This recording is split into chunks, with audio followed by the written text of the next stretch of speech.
Epiqueia me envió por Barbara J. Linaburn. 2005. Apostaría mi vida a que antes de que el llamado movimiento tradicionalista diera un paso al frente con sus sacerdotes y obispos para continuar la Iglesia y mantener las tradiciones, ni un católico entre 100 millones había escuchado la palabra epiqueia. Sin embargo, desde hace varios años, epiqueia se ha convertido en una palabra clave para que estos clérigos hagan básicamente lo que les plazca por algo que llaman el bien superior, que supuestamente está en el ámbito de salvar almas. En este marco, los católicos están siendo engañados para que piensen que sea lo que sea la epiqueia, debe ser algo bueno.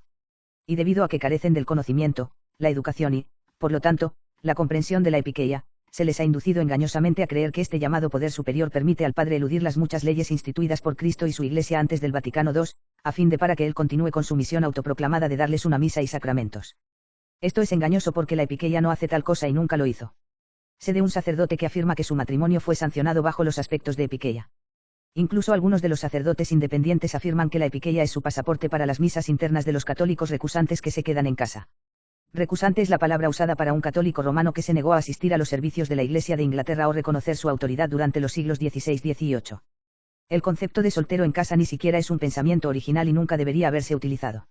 O bien. Ahora sabemos quiénes somos y por qué. También ha habido sacerdotes que afirmaron que epiqueia sancionaba su consagración obispo fuera de los canales normales de la Iglesia. Epiqueia no hace ninguna de estas cosas, ni se acerca ni remotamente a aprobar estas cosas. Básicamente, epiqueia se refiere solo a las leyes legislativas civiles del hombre, hombre por hombre. Epiqueia permite, sin entrar en terminología teológica, que una persona corrija la ley escrita con la presunción de que el legislador, si hubiera previsto el caso de esa persona, no la habría sometido a la ley si la hubiera infringido por una causa digna. San Alfonso define epiqueia como una presunción, al menos probablemente, de que el legislador en un cierto conjunto de circunstancias quiso, o no desearía, atar, al sujeto. Por ejemplo, el legislador ha decidido sabiamente que para la seguridad del bien común, el límite de velocidad a través de la ciudad debe fijarse en 15 mph. Ahora aquí es donde se aplica la epiqueia. Usted y su anciana madre está entrando en esta ciudad para hacer algunas compras, cuando de repente se desmaya. Ahora debes llevarla al hospital lo más rápido posible, pero el hospital está al otro lado de la ciudad. Entonces, en este caso, puede suponer que el legislador no lo obligaría a cumplir con la ley de velocidad de 15 mph, pero, si hubiera previsto su caso, le habría permitido exceder prudentemente el límite de velocidad para que sus madres reciban la ayuda que necesita. Cuanto antes. Así es como aplicarías epiqueia. Santo Tomás explica claramente que epiqueia es un juicio de un sujeto sobre el caso en cuestión, y no sobre la ley en sí. Destaca el hecho de que el legislador no puede prever todos los casos posibles, y así, con el bien común como objetivo, enmarca la ley de acuerdo con lo que sucede en la mayoría de los casos. Afirma además que, ningún hombre tiene una sabiduría tan grande que pueda tomar en consideración todos los casos individuales, y, por lo tanto, no puede expresar adecuadamente en palabras todas aquellas cosas que son adecuadas para el fin que tiene en mente.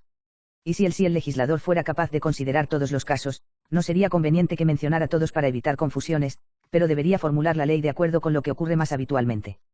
Fuentes, Estudios de Teología Sagrada, Opesia ATPG 20.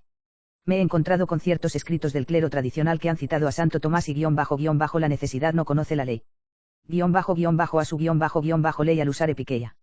Qué triste es hoy que los católicos no vayan a estudiar estas cosas por su cuenta.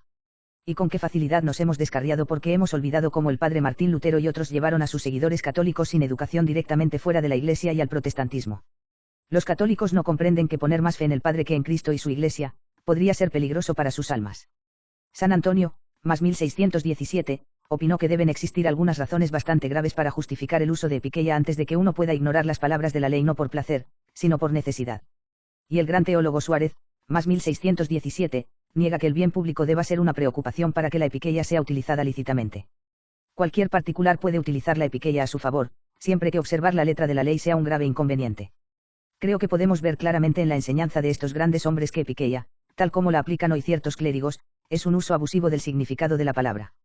Porque epiqueia no apoyará sus puntos de vista de que la mente del legislador, si hubiera previsto la crisis en la Iglesia, sancionaría su función fuera de los perímetros de las leyes de la Iglesia, porque el hombre, Cristo, ya había previsto todas las dificultades que pertenecían a su Iglesia. Cristo no llega al conocimiento como el hombre, él es todo conocimiento desde el principio. Epiqueia no otorgará a un sacerdote o obispo el poder que ahora no posee para hacer cosas que la Iglesia ha prohibido, ni podrá restaurar el poder que las leyes de la Iglesia le han retirado, como la jurisdicción. Un sacerdote todavía requiere un mandato de Roma para funcionar como obispo, y no importa cuán grave sea la necesidad, la epiqueia nunca puede suplir este defecto. Un legislador, abogado, juez, etc., que trabaja para el Estado, nunca ha establecido poderes para sacerdotes u obispos en la Iglesia. Si los católicos están interesados en salvar sus almas y están interesados en agradar a Dios por encima de todas las cosas, entonces tendrán que volverse primero a la oración y pedirle al Espíritu Santo que los guíe a través de este laberinto de engaños en el que está prosperando tan libremente, no solo los campos del Nahava sordo, pero también en los campos renegados de los llamados tradicionalistas. A continuación, tendrán que estudiar su fe más allá de su catecismo para saber si la Iglesia alguna vez ha permitido que alguna de las travesuras se les imponga para ver si provienen de Dios.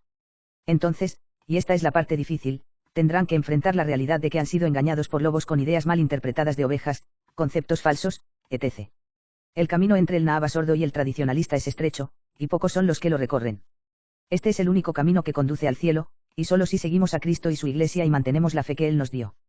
Evita a Paul 666 y su Iglesia, tú qui la fe y vi la de ellos, porque Epiqueia no restaurará en ninguno de ellos las 4 marcas que ahora faltan.